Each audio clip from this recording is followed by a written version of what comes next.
Hello दोस्तों, कैसे हैं आप? I welcome you all to team interview Baba की शरण में आप सभी का स्वागत है। So today is the fourth session of our networking professional interview series which is for beginner job profiles like we have already discussed network engineer, technical support engineer, desktop support engineer. So आज उसका fourth session है, fourth series है, तो जिसमें हम कुछ interview questions को discuss करने जा रहे हैं। चलिए शुरू करते हैं।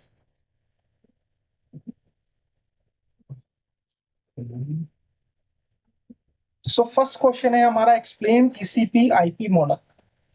अब जो ये टीसीपी आईपी मॉडल है, ये क्या है? जैसा कि हमने अपनी कुछ जो लास्ट वीडियोस थी उसमें हमने देखा था कि एक ओएसआई मॉडल के हम बारे में हमने बात की। तो ओएसआई मॉडल एक रेफरेंस मॉडल था जो कि एक रेफरेंस देता है, एक आइडिया देता है कि नेटवर्क के अंदर डेटा और जो इंफॉर्मेशन है वो कैसे ट्रेवल करती है। और जो ओएसआई मॉडल है वो डेवलप किया गया था 1984 में। ओएसआई का फुल फॉर्म भी मैंने आपको बताया था, ओपन सिस्टम इंटरकनेक्शन। जो टीसीपी आईपी मॉडल है ये भी ओएसआई मॉडल की तरह एक रेफरेंस मॉडल है, जिसको हम कह सकते हैं कि एक प्रैक्टिकल मॉडल है। ये डिपार्टमेंट ऑफ डिफेंस यूएस ने डेवलप किया था 1960 के अंदर। तो जैसा हमने देखा था, ओएसआई जो मॉडल था वो 7 लेयर आर्किटेक्चर पे काम करता था। बट ये जो टीसीपी आईपी मॉडल है ये 4 लेयर आर्किटेक्चर पे काम करता है, और ये काफी रियलिस्टिक है ओएसआई मॉडल से। तो टीसीपी आईपी की फुल फॉर्म क्या हुई? ट्रांसमिशन कंट्रोल प्रोटोकॉल और आईपी इंटरनेट प्रोटोकॉल। तो ये बेसिकली टीसीपी और आईपी पे काम करता है। तो इसके अंदर कुछ लेयर्स हैं, जैसा कि मैंने आपको बताया कि 4th लेयर आर्किटेक्चर है। सबसे पहली इसकी लेयर है एप्लीकेशन लेयर। जैसे कि आप देख सकते हैं, एप्लीकेशन लेयर का क्या काम है? जैसा कि हमने ओएसआई के साथ अगर हम इसे कंपेयर करें तो ओएसआई में जो फर्स्ट 3 लेयर थी, application layer, presentation layer, session layer, जो उन तीनों लेयर्स का काम था वो यहाँ पर एक सिर्फ एप्लीकेशन लेयर के अंदर डिफाइन किया गया है। तो एप्लीकेशन लेयर क्या करती है? Application layer is a top layer of TCP/IP model. It includes process that use the transport layer protocol to transmit the data to the destination. There are different application protocols such as HTTP, FTP, SMTP, SNMP and others. तो जैसा हमने देखा था कि पहले क्या होता था, पहले मतलब ओएसआई मॉडल की जब हमने बात की थी तो उसमें एप्लीकेशन लेयर होती थी, फिर आपकी प्रेजेंटेशन लेयर होती थी, देन आपकी सेशन लेयर होती थी, और उसके बाद आती थी आपकी ट्रांसपोर्ट लेयर। तो एप्लीकेशन, प्रेजेंटेशन एंड सेशन। तो एप्लीकेशन पहले प्रेजेंटेशन लेयर को डेटा भेजती थी, फिर ये सेशन लेयर को भेजती थी, और उसके बाद ये ट्रांसपोर्ट लेयर पे फॉरवर्ड करती थी। तो इसमें क्या होता है कि वो तीनों काम इस एप्लीकेशन लेयर में डिफाइन किए गए, उसके बाद जो डेटा है एप्लीकेशन लेयर वो ट्रांसपोर्ट लेयर को फॉरवर्ड कर देती है। और यहाँ पर इसके अंदर टीसीपी एंड यूडीपी प्रोटोकॉल्स कि हेडर एंड ट्रेलर ऐड कर दिया जाता है कि जिस पोर्ट पे आपको डेटा वो फॉरवर्ड करना है वो पोर्ट नंबर ऐड हो जाता है। ठीक है, तो इस तरीके से डेटा इनकैप्सुलेशन का प्रोसेस स्टार्ट हो जाता है। अब जो दूसरी लेयर है वो है transport layer. It receives the data from the application layer, means application layer जो कि तीनों का काम कर रही है, प्रेजेंटेशन, सेशन और एप्लीकेशन का। वहां से डेटा ट्रांसपोर्ट लेयर के पास रिसीव होता है, and it act as a backbone between host system connected with each other, and it mainly concern about the transmission of data. TCP and UDP are mainly used in transport layer protocol. जैसा मैंने आपको बताया था कि इसके पास data आता है, फिर यहाँ पर जो डेटा होता है उसको छोटे छोटे सेगमेंट्स के अंदर डिवाइड किया जाता है, फिर सेगमेंट्स में टीसीपी और यूडीपी प्रोटोकॉल्स के पोर्ट नंबर ऐड किए जाते हैं, देन उसको इंटरनेट लेयर पे फॉरवर्ड कर दिया जाता है, जो कि हमारी ओएसआई मॉडल में नेटवर्क लेयर थी। ये नेटवर्क लेयर थी। ठीक है, जब ट्रांसपोर्ट लेयर से जो डेटा इंटरनेट लेयर के पास आता है तो वो एज ए पैकेट की फॉर्म ले लेता है। जब नेटवर्क लेयर के पास आता है तो नेटवर्क लेयर में उसमें आईपी एंड डेस्टिनेशन का आईपी एंड सोर्स का आईपी उसके अंदर ऐड कर दिया जाता है हेडर एंड ट्रेलर्स में, और उन पैकेट्स को देन आगे फॉरवर्ड कर दिया जाता है, जो कि हमारी नेटवर्क इंटरफेस लेयर। तो पहले इंटरनेट लेयर की बात करते हैं। तो this layer sends the packet across the network. Packets mainly contain source and destination IP address and actual data to be transmitted. जैसा ट्रांसपोर्ट लेयर से नेटवर्क लेयर के पास आया, फिर नेटवर्क लेयर ने आईपी डिटेल्स उसके अंदर ऐड की, वो पैकेट्स में कन्वर्ट हो गया। देन पैकेट्स को नेटवर्क लेयर ने इंटरनेट लेयर ने नेटवर्क इंटरफेस लेयर पर फॉरवर्ड कर दिया। अब जो ये नेटवर्क इंटरफेस लेयर है, ओएसआई मॉडल में इसमें 2 लेयर्स काम करती थी। आपने देखा होगा, एक आपकी फिजिकल लेयर थी और एक आपकी डेटा लिंक लेयर थी। तो 1 2 3 और फिर आपकी ट्रांसपोर्ट लेयर 4 और 5 6 और 7, तो 7 लेयर आर्किटेक्चर था ओएसआई, इसमें सिर्फ 4 लेयर्स। तो जब डेटा इंटरनेट लेयर से नेटवर्क इंटरफेस लेयर के पास आता है, तो वही सारा प्रोसेस वही है। पैकेट्स के बाद उनको बिट्स फ्रेम्स के अंदर कन्वर्ट कर दिया जाता है, फिर फ्रेम से वो बिट्स के अंदर कन्वर्ट हो जाते हैं, देन वो आगे फॉरवर्ड कर दिए जाते हैं जिस होस्ट के पास उनको पहुंचना है। So it is the lowest layer of TCP/IP model. It transfers the packet between different hosts. It includes encapsulation of IP packets into frame, mapping IP address to the physical hardware devices. और यहीं पर IP के साथ साथ MAC addresses detail add कर दी जाती है। और TCP/IP मॉडल के बारे में हमने देखा, TCP/IP आपका ट्रांसमिशन कंट्रोल प्रोटोकॉल और इंटरनेट प्रोटोकॉल पे काम करता है, और ये 1960 में डेवलप किया गया था डिपार्टमेंट ऑफ डिफेंस यूएस के द्वारा।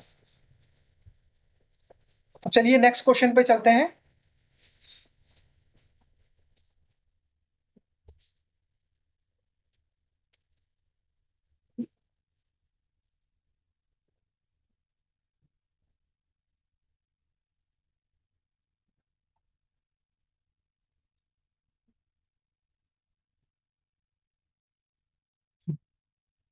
तो नेक्स्ट क्वेश्चन है हमारा, types of modes are used in data transferring through the net. अब जो नेटवर्क के अंदर डेटा ट्रांसफर किया जाता है, तो वो किस किस मोड में होता है, किस टाइप के मोड से। तो सबसे पहला है सिंप्लेक्स। देख लेते हैं सिंप्लेक्स के बारे में। Data transferring which takes place only in one direction is called simplex. In simplex mode, the data gets transferred either from sender to receiver or receiver to sender. For example, radio signal, the print signal given from the computer to print. तो simplex में क्या है कि जो data का transfer है वो एक ही डायरेक्शन में होता है। मींस सिर्फ यहां से जो आपका डेटा है वो ओरिजिनेट होता है और आपके रिसीवर के पास चला जाए, यानी एक ही डायरेक्शन रहता है। जैसे कि आप रेडियो सिग्नल्स में देखते हैं कि रेडियो से जब सिग्नल्स आते हैं तो हमें वो सिग्नल हम सुन सकते हैं, लेकिन हम उसको कुछ रिप्लाई नहीं कर सकते। वो सिंप्लेक्स मोड है डेटा ट्रांसमिशन का। तो this is the one way communication. Radio भी बोल सकते हैं आप, या फिर लाउड स्पीकर पे आप इंफॉर्मेशन पास कर रहे हैं, तो वो भी एक सिंप्लेक्स मोड ऑफ ट्रांसमिशन है। आपका दूसरा आता है हाफ डुप्लेक्स, जिसमें क्या होता है कि जो डेटा है वो दोनों तरफ, दोनों डायरेक्शन में ट्रांसफर होता है, लेकिन one by one. Data transferring can happen in both direction but not at the same time. मतलब एक टाइम में डेटा ट्रांसफर नहीं होगा, इधर इस डायरेक्शन में जाएगा या फिर यहां से इधर जाएगा। Alternatively, the data is sent and received. For example, browsing through the internet, a user send the request to the server and later the server process the request and send back to the web page. जैसे इस client ने server से data request किया, यहाँ request गई, फिर data ने server ने देखा, फिर उसकी जो रिस्पॉन्ड है उसने क्लाइंट को दिया। और जैसा आप वॉकी टॉकी के अंदर देखते हैं कि वॉकी टॉकी में पुश मैसेजेस भेजे जाते हैं कि एक साइड से एक ही जो पर्सन है वो मैसेजेस को फॉरवर्ड कर सकता है। उसके बाद आता है, तो ये इसको बोलते हैं हाफ डुप्लेक्स मोड, जिसमें क्या होता है डेटा तो दोनों डायरेक्शन के अंदर ट्रांसफर होता है, लेकिन not the at the same time और वन बाय वन होता है। और फुल डुप्लेक्स में क्या होता है, फुल डुप्लेक्स में जो कम्युनिकेशन होता है वो तो सेम टाइम में होता है, पैरेलली होता है। The data transferring happen in both direction, that is two simultaneously. For example, two lane roads where traffic flows in both direction, communication through telephone. Telephone में, वायर टेलीफोन में, mobiles में जो mode हम use करते हैं वो full duplex mode पर। तो ये डेटा ट्रांसफरिंग के कुछ मोड्स हैं, simplex, half duplex and full duplex. तो चलिए नेक्स्ट क्वेश्चन की तरफ चलते हैं।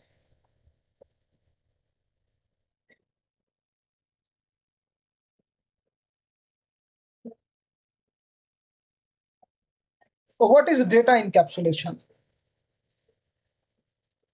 तो डेटा इनकैप्सुलेशन क्या है, डेटा इनकैप्सुलेशन की पे बात कर लेते हैं। So what is data encapsulation. तो जैसा कि हमने ओएसआई जो मॉडल था हमारा और टीसीपी आईपी मॉडल था, उसमें हमने बात की थी कि जो हमारा डेटा होता है वो एप्लीकेशन लेयर से ट्रांसपोर्ट लेयर पे फॉरवर्ड होता है, देन ट्रांसपोर्ट लेयर से आपका नेटवर्क लेयर पे ट्रांसफर होता है, फिर आपका ये इंटरनेट लेयर के ऊपर ट्रांसफर होता है। तो ये जो प्रोसेस होता है जहां पर मेन जो आपका डेटा आता है उसके अंदर कुछ हेडर एंड कुछ ट्रेलर्स ऐड किए आते हैं हर लेयर के ऊपर, तो इस प्रोसेस को हम बोलते हैं डेटा इनकैप्सुलेशन। तो क्या है देख लेते हैं। इन कंप्यूटर नेटवर्क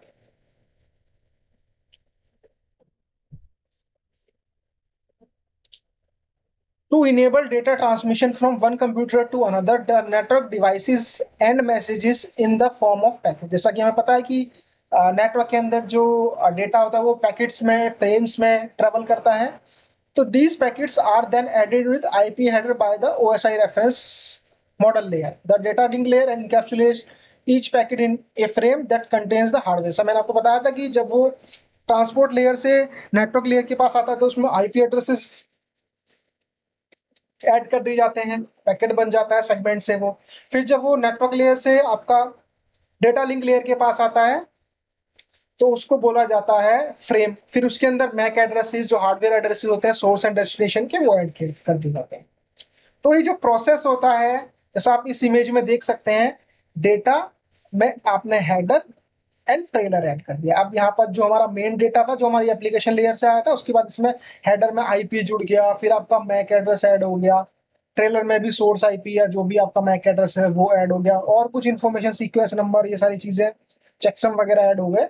तो ये जो प्रोसेस होता है इसको हम इनकैप्सुलेशन बोलते हैं, और इसका अपोजिट होता है डी इनकैप्सुलेशन, जिसके अंदर हेडर और ट्रेलर, जब ये जैसे मान लीजिए कि यहाँ से डेटा गया, यहाँ से डेटा गया बाहर निकल गया दूसरे होस्ट के पास, जब ये अब जाएगा पहले फिजिकल लेयर पे फिर डेटा लिंक लेयर पे, तो यहाँ से उन हेडर एंड ट्रेलर्स को रिमूव करना शुरू कर दिया जाएगा। फिर पैकेट जाएगा, फिर उसमें से जो डेस्टिनेशन आईपी होगी वो हटा दी जाएगी, फिर सेगमेंट में से यूडी प्रोटोकॉल के अकॉर्डिंग वो एप्लीकेशन लेयर पे भेज दिया जाएगा, फॉरवर्ड कर दिया जाएगा। तो adding header and trailer is called encapsulation and removing is called de-encapsulation। तो ये दोनों लेयर्स में दोनों मॉडल्स के अंदर यूज किया हुआ है ओएसआई लेयर में भी और टीसीपी आईपी मॉडल में। तो नेक्स्ट क्वेश्चन देख लेते हैं। How the networks classified based on their connection. तो अब नेटवर्क दो टाइप के नेटवर्क हैं अगर हम कनेक्शंस की बात करें। यहाँ पे हमने लिखा है peer to peer network and server based network. तो पीयर टू पीयर नेटवर्क में क्या होता है कि जो सिस्टम्स होते हैं, कंप्यूटर्स होते हैं, होस्ट होते हैं, वो आपस में एक दूसरे से कनेक्टेड रहते हैं और वही एक को रिक्वेस्ट भेजते हैं और वहां से वो उसको रिस्पॉन्ड करता है, कोई इन्फॉर्मेशन दोबारा से रिसीव करते हैं। तो एक बार इसकी डेफिनेशन देख लेते हैं। व्हेन टू और more computers are connected together to share resources without the use of any central server is termed as the peer-to-peer network or host-to-host network। Computers in the types of network are as act as both server and client। मतलब ये जो host है हमारा, ये client के जैसे भी काम करेगा और सर्वर के जैसे भी काम करेगा। ये कुछ रिसोर्सेज के लिए अदर कंप्यूटर के पास रिक्वेस्ट भेजेगा जो एज ए सर्वर उस टाइम पे काम करेंगे, तो वो इसको रिस्पॉन्ड कर देगा। फिर ये कुछ रिसोर्सेज ढूंढ रहे हैं होस्ट, तो फिर ये इसको रिक्वेस्ट करेंगे, जब एज ए सर्वर काम करेगा तो इनको रिक्वेस्ट रिस्पॉन्ड कर देगा। तो इसी तरीके से पीयर टू पीयर नेटवर्क काम करता है, जिसके अंदर जो क्लाइंट या होस्ट होते हैं वो एज ए क्लाइंट भी काम करते हैं, एज ए सर्वर भी काम करते हैं। दूसरा होता है हमारा सर्वर बेस्ड नेटवर्क। अब सर्वर बेस्ड नेटवर्क में क्या होता है, there is a centre server located to store the data application etcetera of the clients. The server computer provides the security and network administration to the network. इसमें क्या होता है कि एक सर्वर है, ये सभी क्लाइंट्स हैं, ये सर्वर को रिक्वेस्ट करते हैं, कोई वेब पेज चाहिए तो सर्वर को हिट करेंगे, सर्वर रिस्पॉन्ड करेगा। कोई फाइल की इंफॉर्मेशन चाहिए, स्टोरेज सिस्टम है तो सर्वर को हिट करेंगे, सर्वर पे रिक्वेस्ट भेजेंगे, ये इनको फाइल ला के देगा। तो इसी तरीके से क्लाइंट सर्वर आर्किटेक्चर काम करता है, जहां पर एक सेंट्रलाइज सर्वर होता है और सभी क्लाइंट और होस्ट सर्वर को रिक्वेस्ट करते हैं रिसोर्सेज के लिए। और क्लाइंट और पीयर टू पीयर में क्लाइंट एक दूसरे को करते हैं, जहां पे वो एज ए क्लाइंट और सर्वर दोनों तरीके से काम करते हैं। चलिए नेक्स्ट क्वेश्चन ले लेते हैं। सो नेक्स्ट क्वेश्चन है define round trip time.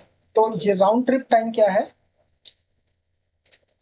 The time taken for a signal to reach the destination and travel back to the sender with the acknowledgement is termed as the round trip time, RTT और round trip delay। ये आप जब आगे routing वगैरह में थोड़ा और हम जब डीप के अंदर जाएंगे तो ये चीजें आपको देखने को मिलेगी। तो क्या होता है कि एक क्लाइंट ने रिक्वेस्ट भेजी सर्वर को, मान लीजिए 1:01 पे भेजी, इसने रिक्वेस्ट किया, ये रिक्वेस्ट सर्वर के पास गई, देन सर्वर ने इसको रिस्पॉन्ड किया। आज का सब कुछ होता तो फास्ट है, लेकिन फिर भी मान लीजिए 1:01 पे हमें रिस्पॉन्ड आया एक्नॉलेजमेंट। तो ये जो 5 सेकंड का है ये आरटीटी है, राउंड ट्रिप टाइम है, राउंड ट्रिप डिले है। ठीक है, ऐसा हमने जब देखा था, हमने जो टीसीपी का जो हैंडशेक होता है उसमें भी क्या होता है, पहले की रिक्वेस्ट जाती है, फिर सेंडर रिस्पॉन्ड करता है एक्नॉलेजमेंट के हमारे पास कुछ डेटा हो गया, फिर वो आगे फॉरवर्ड करता है। तो इसी ये जो टाइम होता है सेंडिंग और रिसीविंग एक्नॉलेजमेंट के बीच का, इसको हम आरटीटी बोलते हैं।